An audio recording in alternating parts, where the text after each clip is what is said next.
Welcome everybody. Here we go. This is the beginning of this great online experiment. I'm outside where there's literally no other people. I'm quarantined even when I'm outside. Story of my life. I've been trying to create some good stuff for you guys, some silly stuff, some helpful stuff. Hey, we're gonna put some music together because you're gonna see my kids doing weird things because they're around and I gotta give them something to do. It's also just a good time to use to just focus your mind and your heart on God and remember that even though the world is in a strange place, that God hasn't changed, that his love for us continues, and he is the same God yesterday, today, and tomorrow, despite Corona or not. These videos will have some very calm elements, they'll have some craziness, and you'll get me walking through some of my favorite stories in the Bible. So today we're actually going to start in Genesis, the story of creation. And it's not going to be really a teaching video as much as a, hey, read this with me and let's talk about it, because it's weird.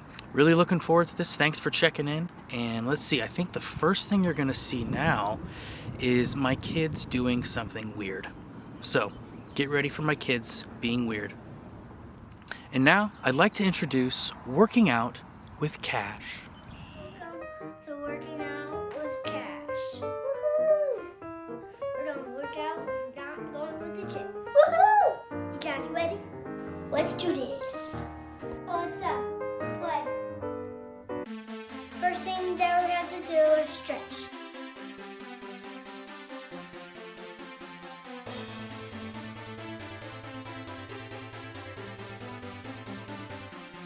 I'm gonna work on all my toys.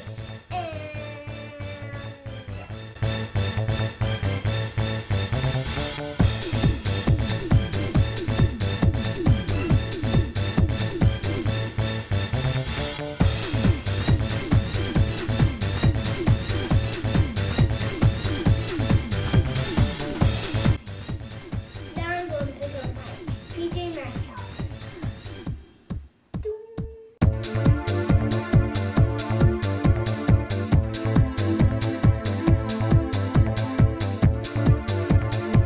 Now I'm going to do some push-ups and sit-ups and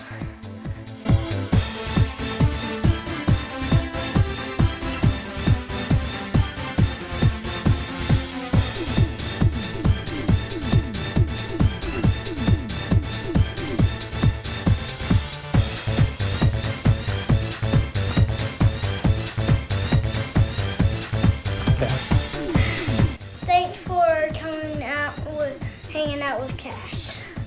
Bye-bye.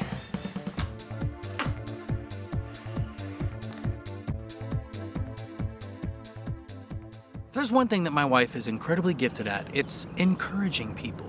And also we have a pet rabbit. So I thought if the two of them could combine their skills of creating a peaceful, quiet environment where my wife can speak positive words over you, then this is the time to do it. So here's Rachel and Jack with words of encouragement.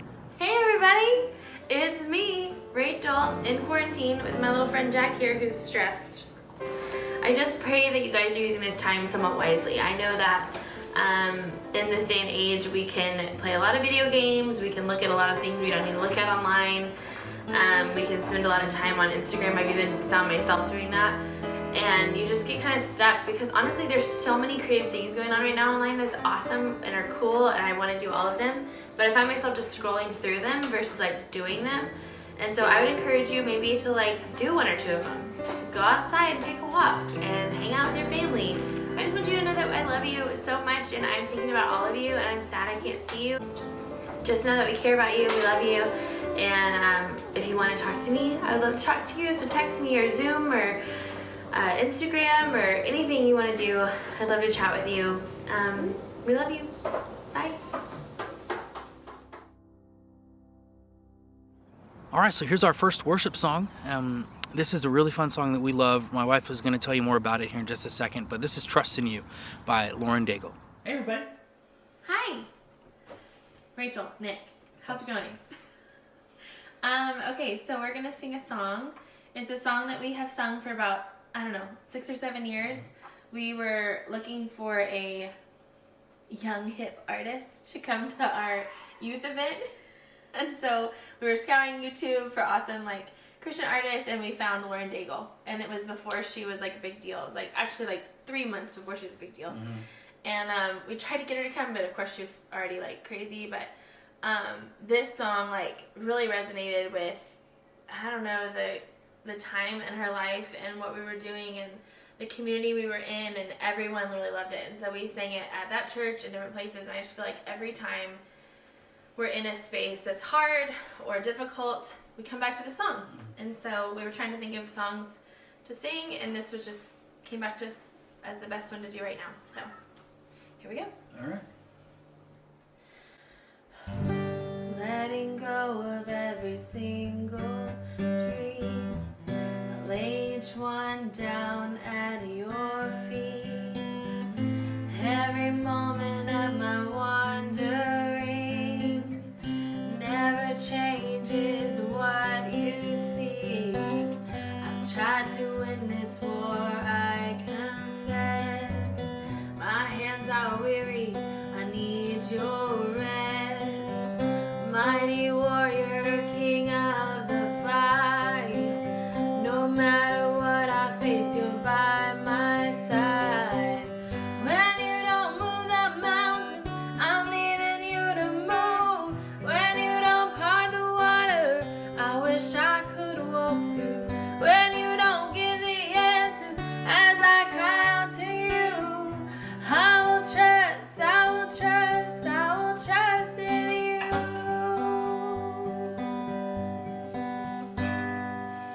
Truth is, you know what tomorrow brings. There's not a day ahead you have not seen. So when all things be my life and breath, I want what you want, Lord, and nothing less. When you don't move the mountain, I'm needing you to move. When you don't part the water, I wish I could walk through. When you don't give the answers as I cry out to you, I will trust, I will trust, I will trust in you. You are my strength and comfort, you are my steady hand, you are my firm foundation, the rock on which I stand. Your ways are always higher, your plans are always good. There's not a place where I'll go you've not already said. When you don't move the mountain, I'm needing you to move. When you don't part the water, I wish I could walk through. When you don't give the answers as I cry out to you, I will trust, I will trust, I will trust in you. I will trust in you. I'll trust in you. I will trust in you,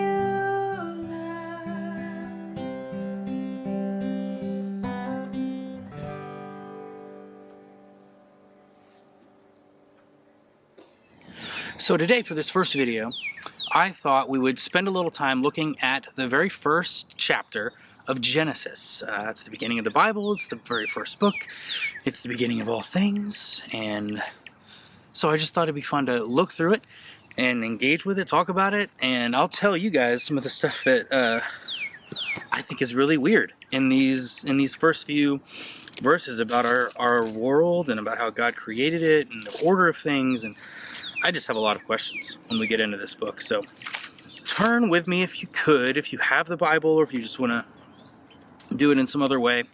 We're going to be in Genesis chapter 1. I'm reading out of the English Standard Version because it's my favorite. So we're going to read it, engage, and talk about it. So here we go. Genesis chapter 1. In the beginning. All right, let's stop right there. In the beginning of what? In the beginning of all things? In the beginning of God's existence? It just says in the beginning. That's how we start. I think it's a really, it's a logical way to start, but I don't really know what that means. In the beginning of what?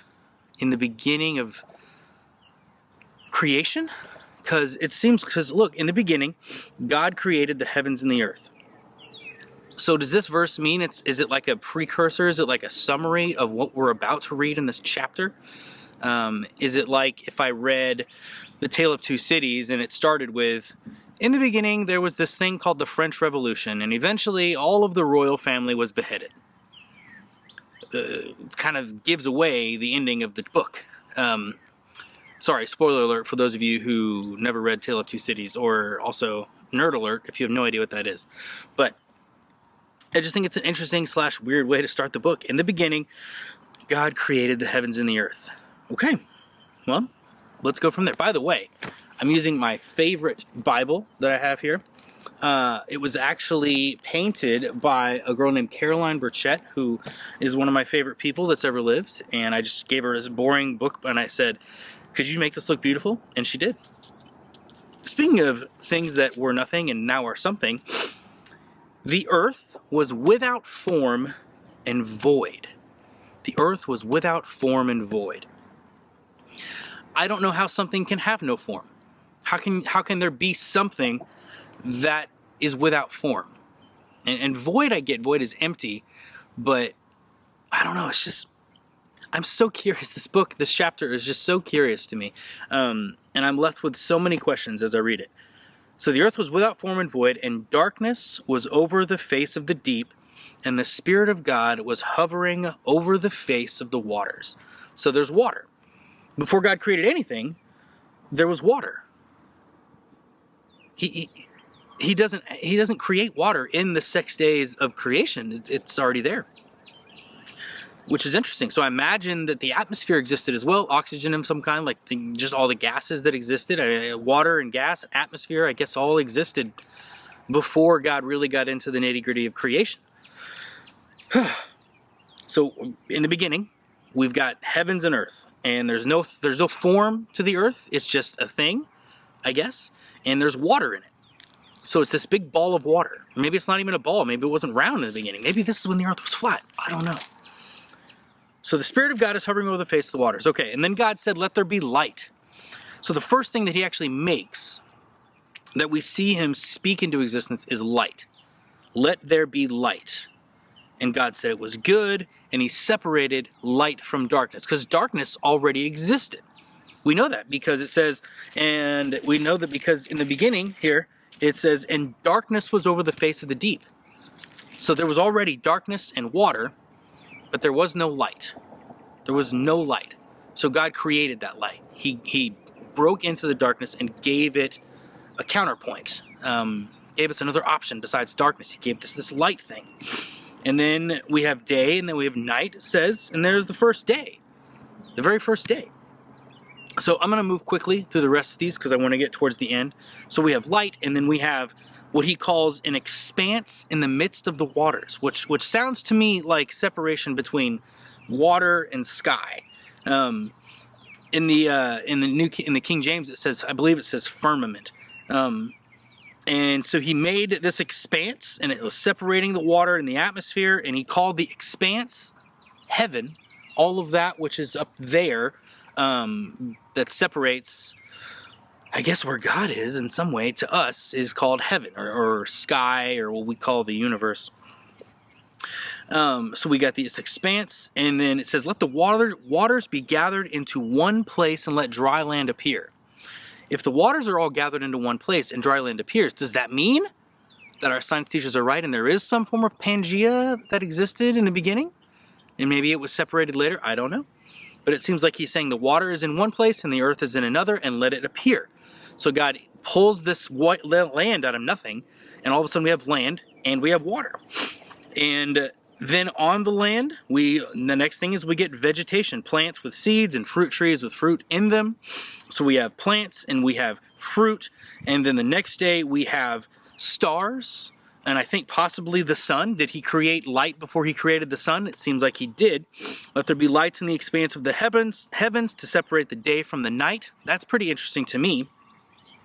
And in verse 15 it says, in verse 16, God made the two great lights, the greater light to rule the day and the lesser light to rule the night. So that's the sun and the moon, right? So it's clear that he created light before he even created a source for the light. So in the beginning, where was that light coming from? Just himself? Just did it exist? Like where?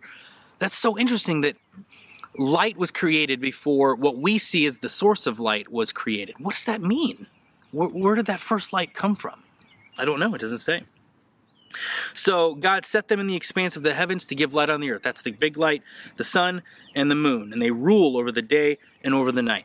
And then the next day we have waters swimming with creatures. So the first living things, like non-plants, but animals, the first animals were fish, right? And birds, because it says, let the water swarm with swarms of living creatures and let birds fly above the earth. So the first thing that we have are things in the ocean and things in the sky. Why? I don't really know. Maybe he needed birds to continue to spread the seed in the trees, because we know that that's how it works now, that birds eat nuts and fruits from trees and then they spread that seed around the world. Maybe that was one of the reasons. Maybe the same thing in the oceans. Again, that's why I love this chapter. It doesn't give me all the answers. It's confusing and interesting and weird, and it reveals a lot about who God is and why he does the things he does. You know, we're never going to fully understand it. Another thing it says later on in this book is that I think this is unedited video, so I can say what I want. I think it was Isaiah that said, your ways are higher than our ways. We're never going to get it. It might have been Jeremiah. I don't know. So we've got waters swarming with sea creatures and birds flying above the earth. And he says to them, be fruitful and multiply, and they do. And so then we go to the next day. This is when we get animals, right? Not sea creatures or birds, but it says, let the earth bring forth living creatures, livestock, creeping thing, beasts of the earth. God made the beasts of the earth, and so on and so forth. So now we have animals. So before we get to this next day, this last day of creation, we basically have a natural earth with no human contact, right? There's sea creatures, and there's birds, and there's plants and fruit trees and vegetation and animals roaming around. And also you have to wonder, like, how much is really happening? Are these all just baby things? Are these all just infant animals, infant fish, like just micro organisms? I don't know, man. It seems like these are fully grown animals, but they've only been alive for one day, so how much could they really know about how to live on Earth? And we'll get to a second theory on that after we're done here. But then the last day, this is a good one. I'm going to read this whole thing to us because I think it's important. It says, then God said, let us make man in our image, after our likeness, and let them have dominion over the fish of the sea, and over the birds of the heavens, and over the livestock, and over all the earth, and over every creeping thing that creeps on the earth. God gave us his image so that we looked like him, and image and likeness seem like he's saying something slightly different, that this image, or as a lot of theologians say, like the imago Dei, the image of God, is less about our appearance and more about our character and our nature. More about our identity. Our identity is not found in ourselves or what we can do or create, but our identity is completely and originally linked to God, our Creator. He is ours and we are his. And after our likeness, like he says, we look like him. And I love how the author of this keeps using that our pronoun instead of my. Instead of saying, let us make man in my image, it says, let us make man in our image. Reminding us that this is a triune God, that there is a Father, a Son, and a Holy Spirit, all wrapped up into one being. Again, his ways are higher than our ways. We'll never really get that, but it's who he is. And ironically, not ironically, but interestingly, we're made in that same image. Noodle on that one, because I don't understand it. And then he blesses them. And so in 28 it says, and God blessed them and said to them, be fruitful and multiply all over the earth and subdue it and have dominion over the fish of the sea and over the birds of the heavens and over every living thing that moves on the earth. And God said, behold, I have given you every plant yielding seed that is on the face of all the earth, and every tree with seed in its fruit. You shall have them for food. And to every beast of the earth, and to every bird of the heavens, and to everything that creeps on the earth, everything that has the breath of life, I have given every green plant for food. And it was so. I don't want to get real technical, and by the way, I'm not a vegetarian, but it seems like what he's saying here is that every living thing has been given plants and seeds to eat. It seems clear to me that in the beginning, in the original order of creation, there was no meat consumption. We didn't eat meat. There was no reason to. We didn't eat others. We didn't eat the animals that God made, but we did eat the plants and the fruits and the vegetation that he gave us. It's interesting. It's interesting. I'm going to keep eating meat, by the way, because it's amazing. Last thing. And God saw everything that he had made, and behold, it was very good. And there was evening, and there was morning, the sixth day. What an amazing story. What an amazing way to write it, too. Like, it's crazy because, of course, this person that wrote it, probably Abraham, wasn't exactly... I'm sorry, probably Moses, not Abraham. Wasn't exactly there when it happened. Did God reveal some of this to him on Mount Sinai when he's getting the law in Exodus? Did he tell him this at some other time? Did Moses piece it together from oral tradition? We don't know.